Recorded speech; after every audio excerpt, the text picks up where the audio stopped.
He'll probably be back at the inn by now.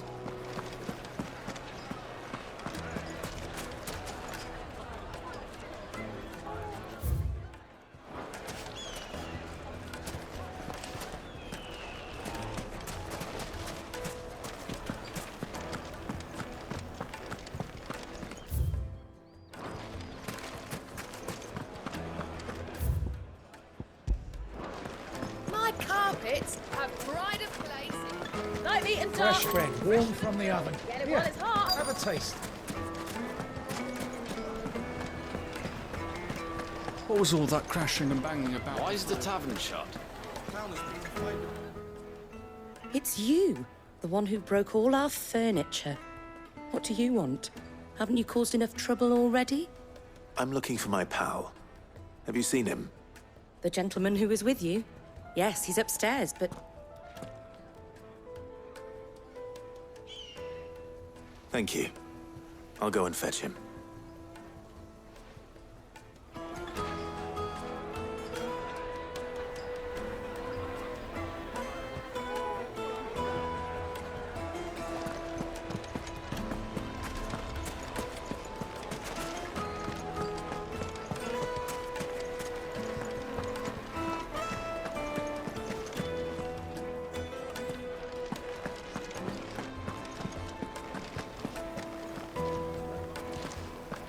Let me treat you. I'm pretty flushed. Huh?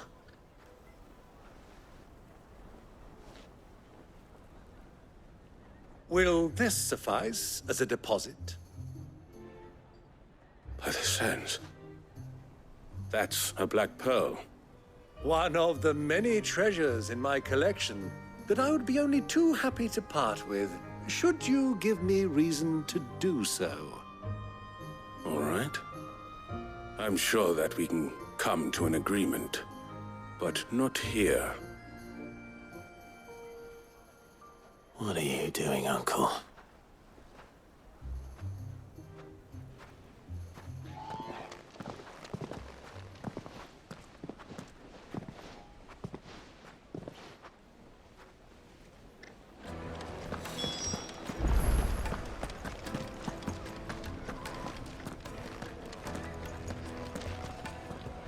Care to explain why you're giving gifts to Kupka's men? Bait, my boy. One cannot catch one's prey without it. And I do believe I've snagged us quite the quarry. I started by asking around the markets as to where I might purchase crystals. I had no luck, of course. It's forbidden to trade in such things. But my uncharacteristic indiscretion just happened to attract the attention of those uniformed ruffians.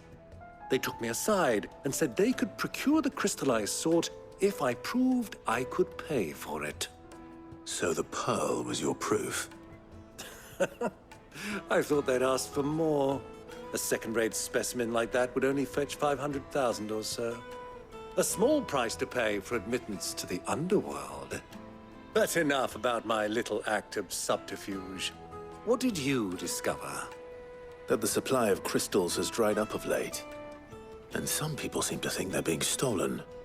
Meanwhile, members of Kupka's private guard have been spending money all over town. I'll wager those soldiers you've been talking to have been siphoning off crystals meant for elsewhere, and pocketing the profits. I'll wager you're right. We'll meet with them then, just as you arranged, and put an end to the trouble Lubor spoke of. Ha! That preening popinjay thought this would be difficult. It just goes to show, one should never underestimate a Rosfield. We'll soon wipe that smirk off his face. I arranged to meet with the soldiers in a secluded corner of the Velcroy, far from prying eyes. The perfect place for a spot of double dealing. I trust I can count on your support, if things turn sour. Of course.